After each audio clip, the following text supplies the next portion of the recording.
Welcome to Sparked, a journey of soul and spirit.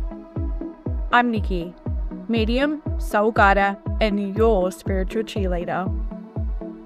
This podcast is your space to reconnect with the spark within, explore the unseen world, and deepen your trust in your own soul's wisdom. Each episode, I'll walk beside you through stories of spirit, lessons from lived experience, and heart-to-heart guidance to support your path of awakening.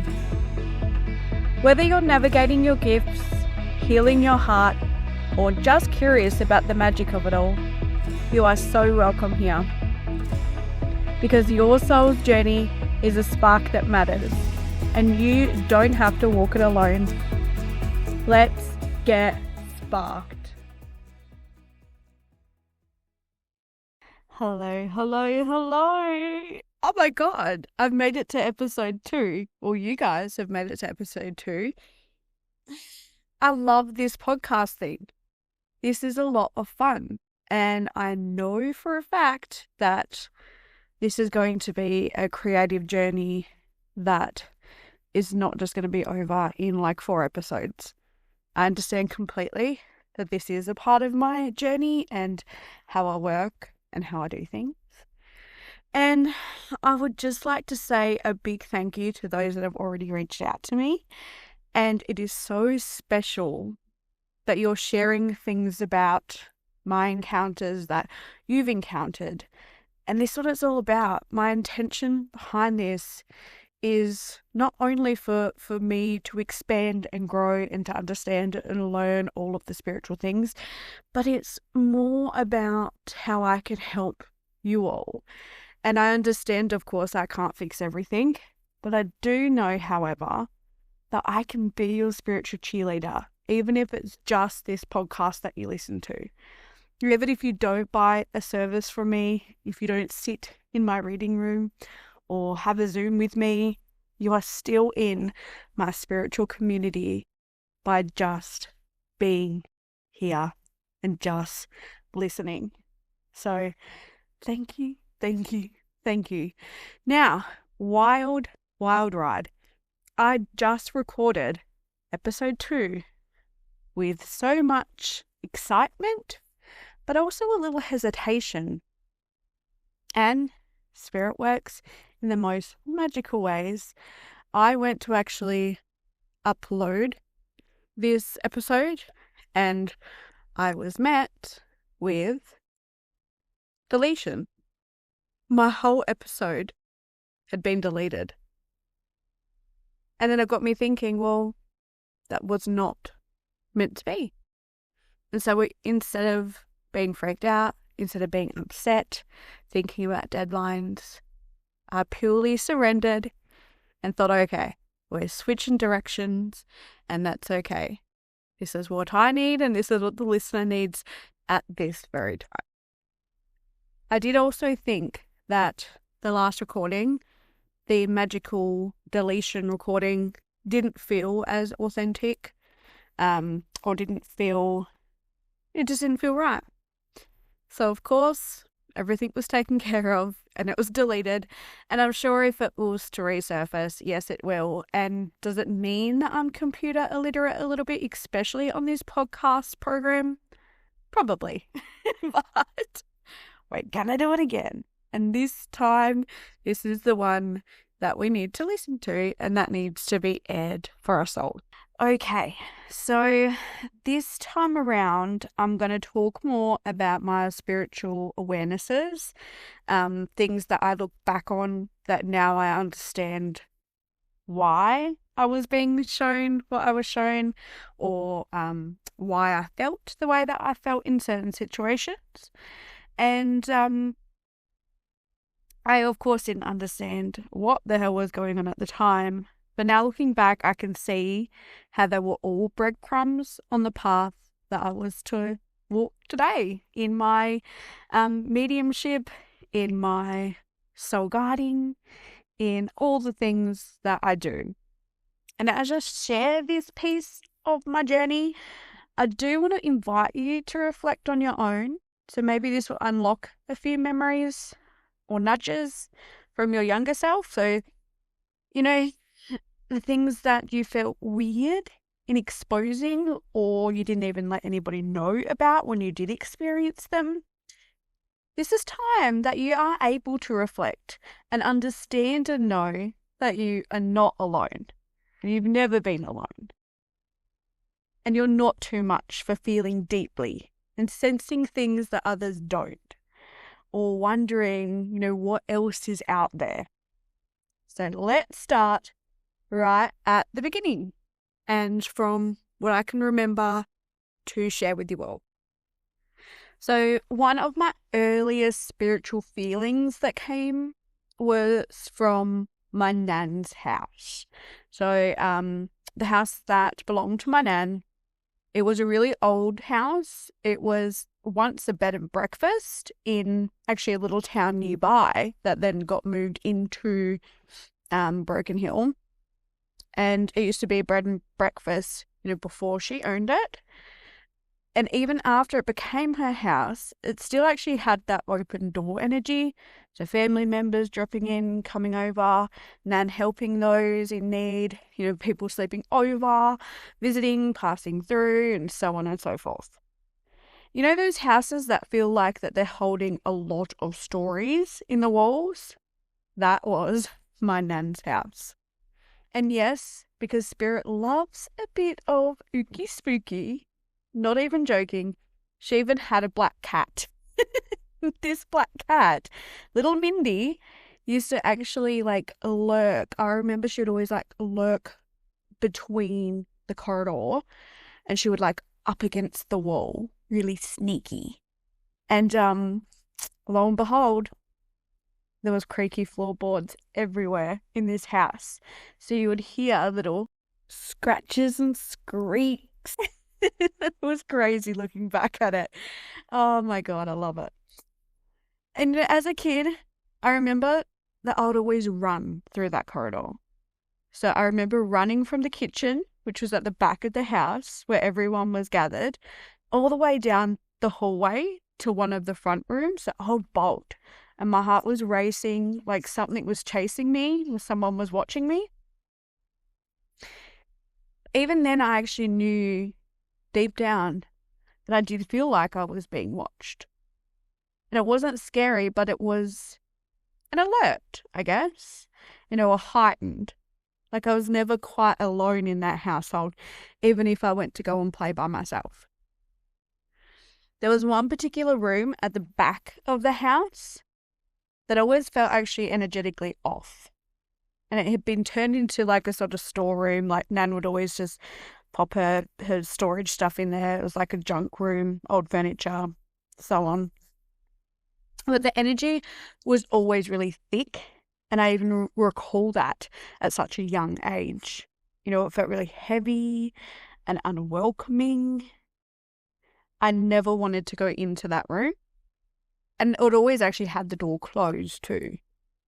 And now looking back, I know it wasn't just a childhood fear too. And it was my spirit team protecting me and kind of saying, okay, let's not go into that door. That feeling was really strong, and I still recall the way that my stomach would feel as I'd walk past that door or thinking about opening it. And only yesterday, prior to recording this, I actually kind of asked more questions around the house and that particular room.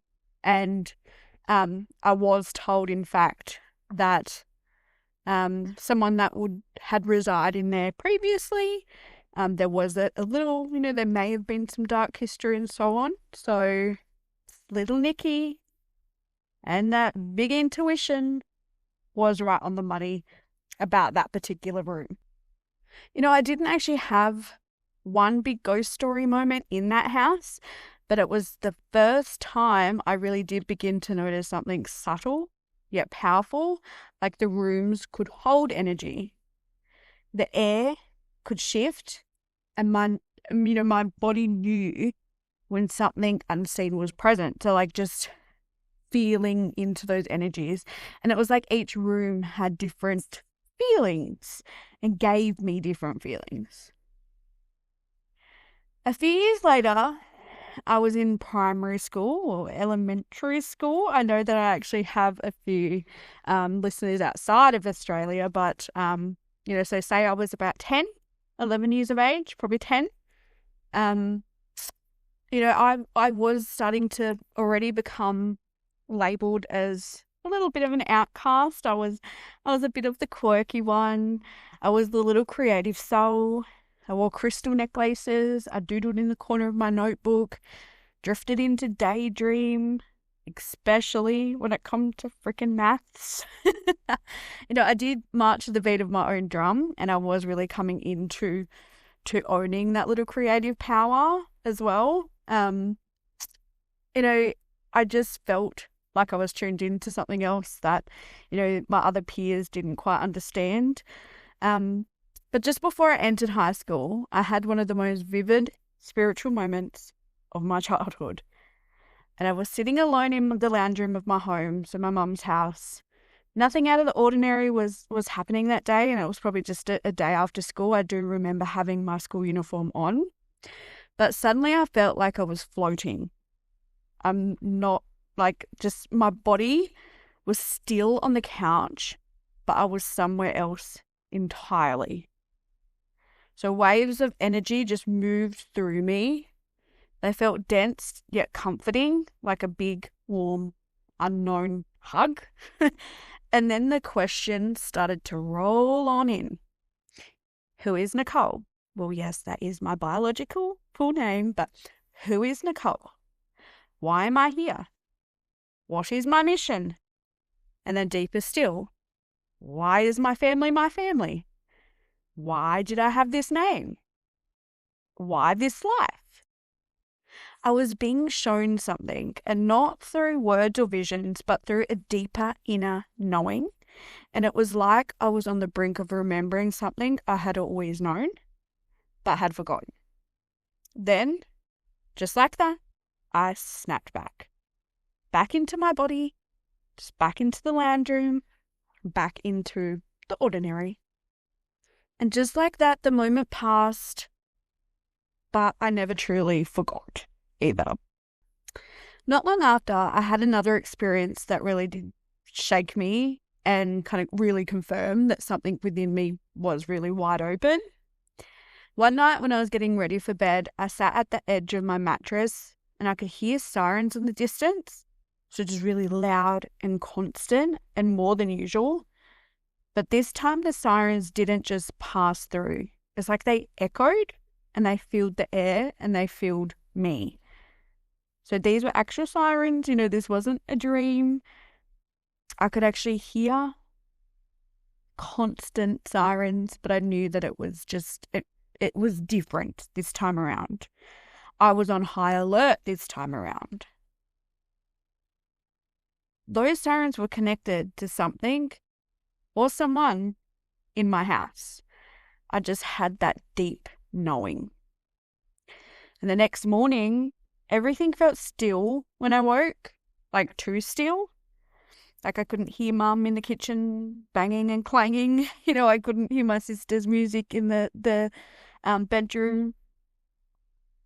And then not long after, I received the news that one of my sister's best friends had passed away in a car accident. It was heartbreaking. He wasn't just a friend, he was like family. Like my mum honestly adored him. She would make him lunches for school. She would keep his frozen snacks in the freezer. She'd buy him frozen snacks to put into the freezer for late night visit snacks for my sister and her friends, and of course him. He was part of our house, our rhythm. And then just like that, he was gone. But a few months later, he visited me. At the time, I didn't know that what I experienced was called a spirit visitation. I just thought it was just a really weird, vivid dream. He appeared in a small, bright car and he was really smiling. He had this really beautiful he had this really cheeky smirk on his face. He was such a vibrant young guy, and I could feel it in this visitation. It was beautiful. And he playfully yelled out to me, and he actually just said, like, look, tell your sister I'm okay. I'm happy. I'm all good. And I can still feel that carefree energy that was in that visitation. It was beautiful. Like, he was glowing, he was radiant, and he was very much alive. The essence. So I woke up with the clearest feeling that it wasn't just a dream, that it was beyond that. Years later, my sister and I were actually driving past the site where the accident happened. We're in a small little town, and so of course we weren't driving past to pay respects. We would always pay our respects. He was always in our hearts. He was always in our thoughts. But we actually was just driving to a location, and it just so happened that we went past the site of his accident. And my sister was driving, if I hadn't already said that already, and out of nowhere, I heard a voice in my head. And this voice, like, it was my voice, but it wasn't my voice. Yes, you now understand that I know that it was clairaudience, but we'll get into that later. And it gave me clear instructions. So go into your sister's wallet and look for the photo. So I reached over, completely unprompted, and just started rummaging through her wallet. Yes, she kind of side-eyed me, but I was like, I ain't stopping now. And there it was, wedged at the back, was a photo of her friend. So I held it up and I said instantly, are you forgetting something? She paused and then her face just dropped and she said, oh my God, yesterday was his memorial. And then I heard another message. She hasn't came to visit me at my gravesite, with this like little smug attitude. It was really cute. He's like, yeah, but she's been thinking about it heaps. But just tell her she doesn't need to come out there and I'm still here. That moment sealed something in me. It wasn't just coincidence, because I do not believe in coincidences, especially with where I am now in my spiritual development and my spiritual awakenings. I wasn't making it up. I was the messenger and I was being used as a bridge and the message was meant for me. But then I'm like, well, what do I do? Is this just communication with him? Is he just a really clever spirit? Yes, I now understand that he's okay where he is, but what do I do with all of this? So just life carried on, as it does. I went through the usual teenage roller coaster of friends, dating, heartbreaks, laughter, backyard parties, like all of the little rural outback teenage stuff. But then came another moment of like really pure bliss connection. I was at the start of my senior year of high school. So say probably like about year 10, 11. So kind of in between there somewhere. And one of my best friends was hosting a camping sleepover. We've never camped in our life. And here we are thinking that we were so good camping. We had all these like camping equipment. We had the tents. We had the full shabam. And it was just at the backyard of her mum and stepdad's house. But before we all went into the tent, we were just like chilling out. And I remember laying down on the grass and I looked up at the stars. The stars, I've always had this like thing where I was really drawn to them. And I even gave myself the last name Starlet back in high school, band days. Let's just not get into that. If you follow me on Instagram, you would have already seen little hints of my flashback emo style days. They were the days, but let's not talk about that. So that night I looked up at the stars, I was on the grass, and I felt it again. I felt the same feeling that I had in the lounge room that time. But this time it was bigger, like it felt more cosmic, it felt more connected, like I was really drawn into those stars. It was like I was floating, but not away from my body, but into everything. So into the stars, into the universe, into the truth that we are all connected. So at this stage, I wasn't into the whole like reading about spirituality and any of that stuff. And as I said, I was very much filtered within my teenage life.